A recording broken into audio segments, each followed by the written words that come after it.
మన లోకేష్ గారు చెప్పినట్టుగా దాదాపు 50 లక్షలు ఎక్స్గ్రేషియా ప్రకటిస్తూ ఉన్నారు.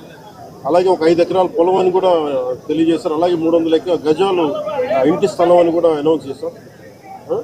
అలాగే ప్రభుత్వంలో వాళ్ళకి ఎవరికైనా సరే వాళ్ళ నాన్నగారికి కానీ ఎవరికి కానీ ప్రభుత్వ ఉద్యోగం కూడా ఖచ్చితంగా ఇవ్వాలనేది క్యాబినెట్లో ముందు పెట్టి నిర్ణయం తీసుకుంటాం. ఇవన్నీ కాకుండా నేను అదనంగా వ్యక్తిగతంగా నేను కూర్చోబెట్టి ప్రస్తుతం వరకు 25 లక్షల రూపాయలు మన కుటుంబానికి నా వ్యక్తిగతంగా నేను సాయం చేస్తానని తెలియజేసుకుని ఇది ఇలాంటి పరిస్థితులు రాకూడదని కోరుకుంటాం. కానీ దురదృష్టవశాత్తు ఇలాంటివి జరిగినాయి.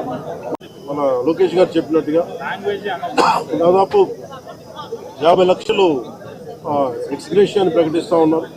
అలాగే ఒక 5 ఎకరాల పొలం అని కూడా తెలియజేశారు. అలాగే 300 గజాలు ఇంటి స్థలం అని కూడా అనౌన్స్ చేశారు.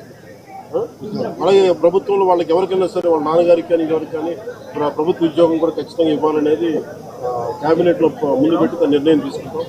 ఇవన్నీ కాకుండా నేను అదనంగా వ్యక్తిగతంగా నేను కూర్చోబెట్టి ప్రస్తుతం వరకు 25 లక్షల రూపాయలు మన కుటుంబానికి నా వ్యక్తిగతంగా నేను సాయం చేస్తానని తెలియజేసుకుని ఇది ఇలాంటి పరిస్థితులు రాకూడదని కోరుకుంటాం. కానీ దురదృష్టవశాత్తు ఇలాంటివి జరిగినాయి.